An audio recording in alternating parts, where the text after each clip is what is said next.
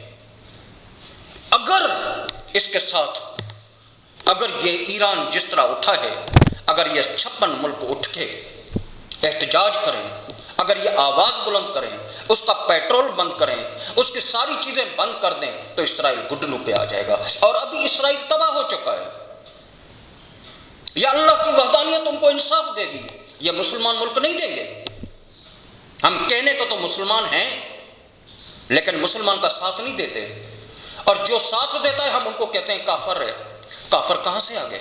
وہ سب سے زیادہ عظیم انسان تو وہی ہے جنہوں نے اسرائیل کا مقابلہ کیا، جنہوں نے اسرائیل کے اوپر اپنے میزائل داغے۔ ہم ان کی قوت کو سلام پیش کرتے ہیں، اور اسی لیے میں نے کہا کہ پاکستان کی سلامتی اتنی عظیم ہے۔ ان لوگوں سے پوچھو، فلسطینیوں کو پوچھو جن کی فوج نہیں ہے، جو اپنا دفاع نہیں کر سکتے، ان لوگوں سے پوچھیں تو سلامتی کیا ہوتی ہے، سکون کی نیند کیا ہوتی ہے۔ ہم فخر کرتے ہیں، پاکستان کنزرویٹو پارٹی فخر کرتی ہے پاک آرمی پہ، اور پاک آرمی پہ کیچڑ اچھالنا چھوڑ دو۔ جو گھر سے روٹتا ہے، سوشل میڈیا پہ پاک آرمی پہ کیچڑ اچھالتا ہے، جو گھر سے روٹتا ہے وہ آرمی کے خلاف باتیں کرتا ہے۔ مجھے افسوس ہوتا ہے کہ اسی قوم جن کو عطا پتہ نہیں ہوتا، ایران نے تو یہ کر دیا، ایران نے یہ کر دیا، پوری مخالفت بھری پڑی ہوئی ہے سوشل میڈیا کے اندر، اور جس نے اچھا کام کیا ہے اس کے لیے بولنا، ان کی زبان جو ہے عمل کرنے کے لیے تیار نہیں ہے، اور جنہوں نے کچھ نہیں کیا ان کی حمایت کے لیے 56 ملکوں کی حمایت میں پوری قوم بیٹھی ہوئی ہے سوشل میڈیا کے اندر۔ یہ بہت بڑا المیہ ہے۔ کون ان کو ٹھیک کرے گا؟ ہمیں انسان بننا ہوگا، ہمیں انسانیت کی خدمت کرنی ہوگی، اور اللہ کی وحدانیت پہ نظام مصطفیٰ جب تک نافذ نہیں ہوگا اس ملکوں میں کچھ نہیں ہو سکتا۔ سب سے پہلے پاکستان کے اندر نظام مصطفیٰ کا ہونا بہت ضروری ہے۔ اللہ کی دھرتی پہ اللہ کا نظام آلریڈی ہے، لیکن اس کے اندر نظام مصطفیٰ ہونا بہت ضروری ہے۔ اور سر دوسری بات یہ ہے کہ ہمارا ملک پاکستان IMF سے کس طرح جان چھڑا سکتا ہے؟ ہمارا ملک کے اندر اللہ تعالیٰ نے، کیونکہ ہماری قوموں کا اور ہماری حکمرانوں کا اللہ کی وحدانیت پہ یقین نہیں ہے، بھیک مانگنے پہ ان کی یقین ہے۔ جب تک ہم بھیک مانگنا نہیں چھوڑیں گے اور عوام کو بھیک دینا نہیں چھوڑیں گے، بھیک مانگنا اور بھیک دینا، ہم نے عوام کو بھی بھیکھاری بنا دیا ہے اور خود بھی بھیکھاری بن چکے ہیں۔ بھیک مانگتے ہیں اور لوگوں کو بھیکھاری بناتے ہیں۔ یہ سلسلہ ختم ہونا چاہیے، اور اللہ کی وحدانیت پہ یقین ہونا چاہیے۔ جو اللہ تعالیٰ نے اس ملک کے اندر 4 موسمیں پیدا کی ہیں، جو کسی ملک میں آپ کو اس طرح کی چیزیں نہیں ملیں گی۔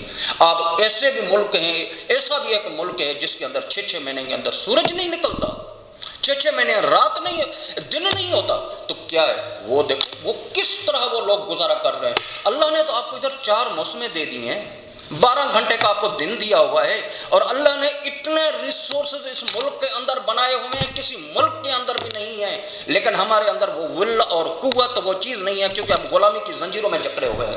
جب تک ہم غلامی کی زنجیروں کو نہیں توڑیں گے اور بھیک مانگنا نہیں چھوڑیں گے، اور عوام کو انسان بنانے کے لیے قائل نہیں کریں گے، عوام کو انصاف کے طور پہ اور اپنا حق ادا کرنے کے لیے قوم آگے نہیں آئے گی، اور اس ملک میں ایسے حکمران نہیں آئیں گے جو اداروں کو ریفارم کریں اور انصاف پہ مبنی نظام مصطفیٰ کے تحت اس میں عدالت نافذ ہو، اس میں 4 چیزیں ٹھیک کر دی جائیں۔ اس کے لیے قوت چاہیے، اس کے لیے کیا کہتے ہیں اللہ کی وحدانیت بھی یقین ہونا چاہیے، اس کے لیے غلامی کی زنجیروں کو توڑنا ہوگا، امریکہ کی غلامی نہیں کرنی ہوگی، ہمیں اپنے پاؤں پہ خود کھڑا ہونا ہوگا، ہمیں امپاور ہونا ہوگا، قوم کو اجاگر کرنا ہوگا، اور اللہ کے ساتھ وعدہ کرنا ہوگا کہ ہم نظام مصطفیٰ یہاں لاگو کریں گے، اور اس ملک کے اندر جو اللہ نے ریسورس دیے ہوئے ہیں ہم ان کو یوٹیلائز کریں گے۔ یوٹیلائز کریں، بھیک مانگنا چھوڑیں، IMF دروازہ ختم کریں، عوام کو ریلیف دیں۔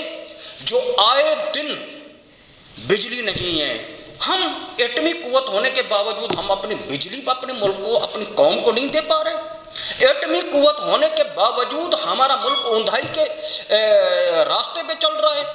اس کا کیا مطلب؟ ہم صرف اپنی پیٹ کی پجاری کر رہے ہیں، ہم صرف اپنی بقا کے لیے، اپنی انا کے لیے اس ملک کے اوپر مسلط ہیں۔ جب تک ان انا کو، اپنے مفادات کو ختم نہیں کریں گے، عوام کے مفادات کو نہیں دیکھیں گے، سب سے پہلے ملک کے مفادات، اس کے بعد آرمی کے مفادات، اس کے بعد عوام کے مفادات کو آرمی کے ساتھ شانہ بشانہ کریں۔ پاکستان زندہ باد، پاک آرمی زندہ باد، پاکستان کنزرویٹو پارٹی زندہ باد۔